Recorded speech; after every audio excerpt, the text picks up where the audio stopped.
живот, лекување од одредени заболувања и превенција во емисијата Здравје на Радио Слободна Македонија. Во понеделник и петок. Вклучете се на 3131 332 или поставете прашање на мејл адресата zdravje@rsm.mk.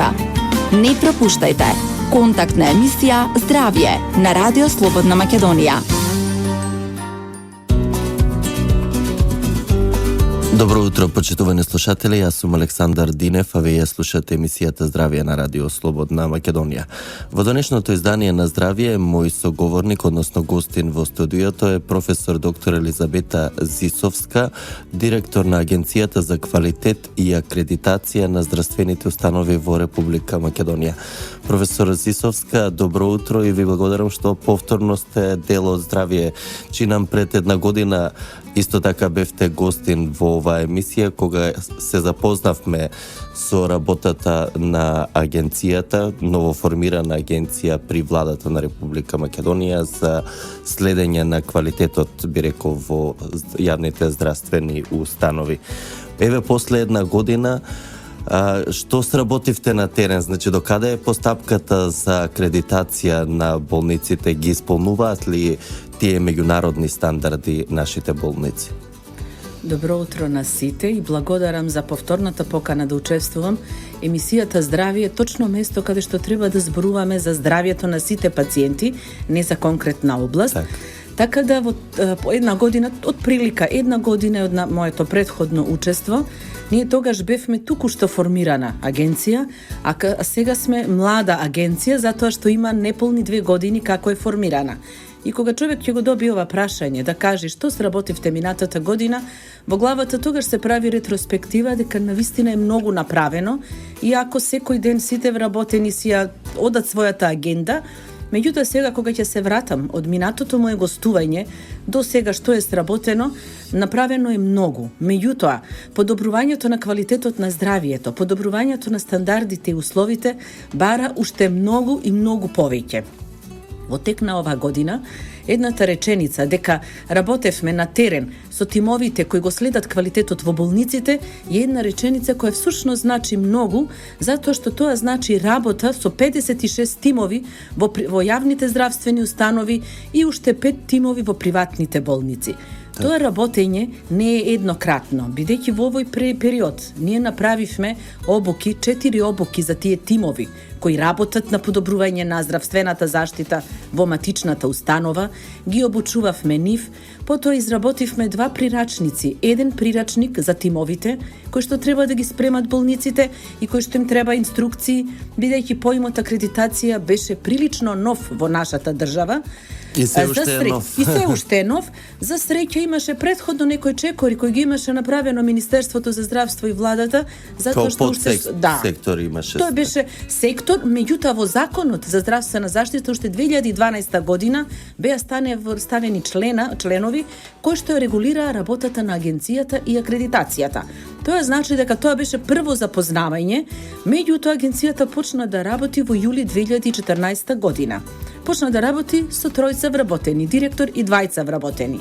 Денеска можам да кажам дека има директор и 9 вработени, од кои се сите се различни профили, за да можеме да ги покриеме сите потреби од правен, економски аспект, информатичка технологија, сите здравствени профили и нормално административно-техничкиот дел, така да оди малку полесно, секој си има своји задачи и нешто што ни е многу драго на сите, тимовите кои се во болниците ја сватија својата улога. Веќе активно се вклучија и нешто на што инсистиравме, доста се вмрежија меѓу себе, помагајќи си.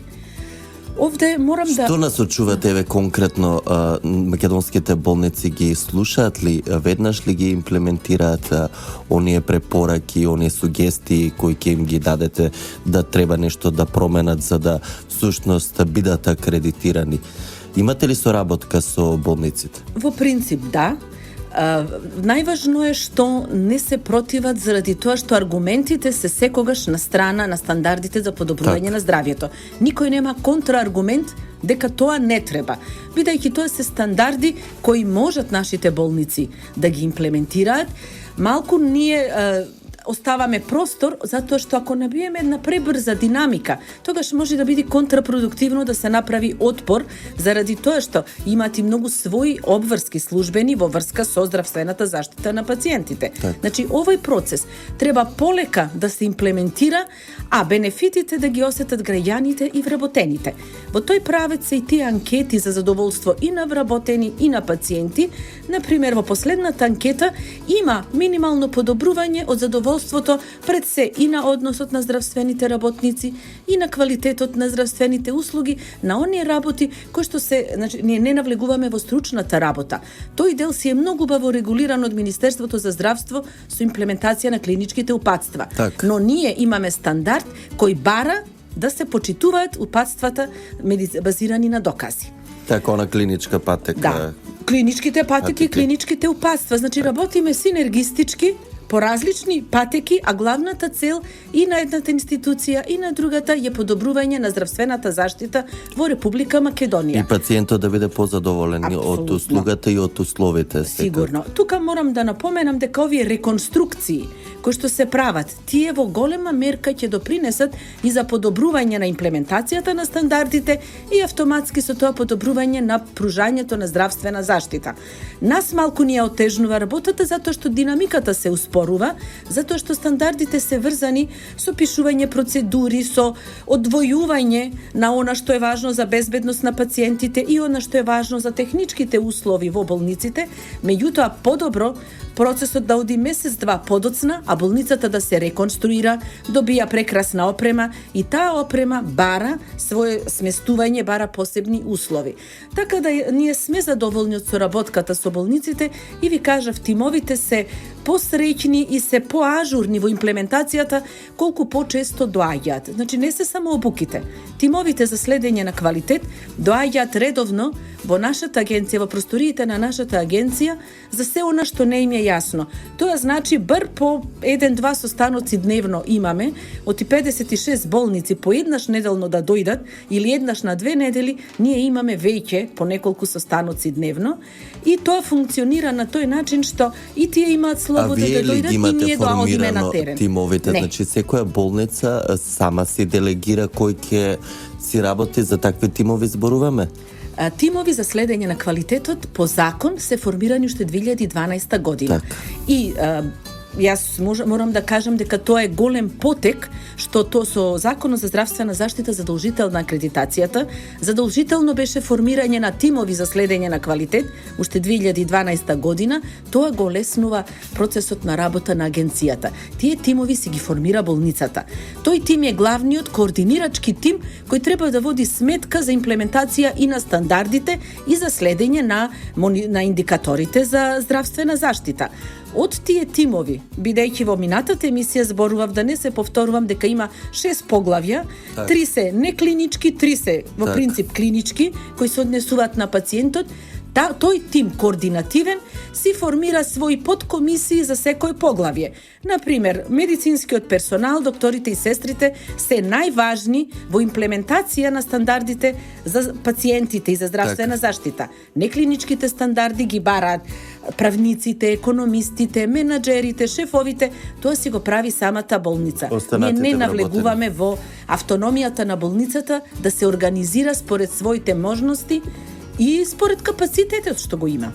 Професор Зисовска, вие споменавте дека реконструкциите кои се во тек на десетици болници, би рекол, според податоците од Министерството, значително ќе го подобрат квалитетот, секако, значи ќе се добие еден подобар надворешен и внатрешен изглед. Значи, освен изгледот на болницата и условите, значи споменавте дека го оценувате и квалитетот на здравствена услуга. Значи, мора да има пропишано точно протокол за колку време одредена здравствена услуга да се добие, и тоа ли го контролирате и тоа го фаќате? Со стандардите се регулира патот на пациентот од прием до испис. Тоа значи, треба убаво да е пропишано каде се прима, на кој начин се прима, со која документација оди, како ќе стигне на одделениот и амбулантите не се секаде во рамки на самата болница. Да тргнеме и во клинички центар, амбулантскиот дел може да е физички одвоен од самата болница. Треба со стандард да е пропишано како пациентот ќе стигне од амбуланта, ќе стигне на одделение. кој ќе го прифати на одделение, како ќе го смести, планот на нега кој треба да му е презентиран, да му е представен на пациентот и на неговите најблиски. Како ќе се регулира информацијата, болеста може да тргни во позитивен правец, што секој лекар и сестра сака, меѓутоа може да тргни во негативен правец, па има несакани ефекти. Тоа треба да се соопшти на пациентот. Значи, сето е регулирано со процедури. Ако тргни во лош правец, ако треба префрлање, на кој начин оди, се подобрува комуникацијата меѓу болниците од пониско ниво со повисоко ниво, не смее пациент да стигне во болница со повисоко ниво, само со возачот на болничкото возило и сестра, мора да има комплетна придружна комуникација, комплетна придружба од медицинско лице и комуникациони документи, и телефонска комуникација помеѓу тој што го испратил и тој што го пријел. Но за сега тоа недостасува обично за итни случаи. Болниците од внатрешноста неретко најавуваат дека носат случаи овде на скопските клиники, па така се губи и драгоцено време, но од друга страна сметам дека со сите овие работи кои ги наброевте, значи акредитацијата значително ќе помогне и во расчистување на немили настани. Сведоци сме дека болниците се тие, се раѓаат и починуваат луѓето. Но може да помогне во разрешување на некоја кривично дело. Во случај сите грешиме, па и лекарите грешат. Бара подобрување на безбедноста на пациентите. И сега, кога сме веќе тука, немили настани ќе има. Например, јас морам да спомнам, бев присутна на една регионална работилница, каде што австријски правник, кој работи во најголемата болница во Виена, каже дека во Европа имат највисока стапка на несакани случувања. Тоа значи, се случуваат тие несакани работи, не е секогаш причина човечкиот фактор. Меѓутоа нема доктор или сестра или било кој здравствен професионалец кој сака да се случи нешто лошо. Меѓутоа на овој начин се намалува ризикот. Документацијата најчесто е она која фали во сите тие судски случаи, затоа што некогаш ќе направат надчовечки напори, но нема да се евидентира и нема сведок дека е направено се. Нема време. Во такви случаи ќе продолжиме по рекламите, бидејќи станува збор за интересна тема и која офаќа повеќе области. Зборуваме за Агенцијата за квалитет и акредитација на здравствени установи. Одиме со реклами, па ќе продолжиме. Здрав начин на живот, лекување од одредени заболувања и превенција во емисијата Здравје на Радио Слободна Македонија. Во понеделник и петок. Вклучете се на 3131 332 или поставете прашање на мејл адресата zdravje@rsma.mk. Не пропуштајте. Контактна емисија Здравје на Радио Слободна Македонија. Почитувани слушатели, јас сум Александар Динев, а вие слушате емисијата Здравје на Радио Слободна Македонија. Денешен мој соговорник во Здравје е професор доктор Елизабета Зисовска, директор на Агенцијата за квалитет и акредитација на здравствените установи во Република Македонија. На почетокот во првиот дел од Здравје офативме како работи агенцијата, што е сработено за оваа година дена од претходното гостување на професор Зисовска во Здравје. Имено професорке агенцијата е формирана летото 2014, значи има нецели 2 години од постоењето и функционирањето. Како соработувате еве со регионот и со светските агенции, бидејќи ова област е одамна имплементирана и воведена во светот? Беа да воспоставиме контакт со регионот и со светот. Нормално, прво со регионалните агенции многу брзо воспоставивме контакт. И можам тука да кажам дека тие дури ни позавидуваат на нашата законска регулатива, каде што акредитацијата е задолжителна. Во сите други земји во регионот, акредитацијата е волонтерска, значи оној кој сака, болницата која сака ќе се акредитира.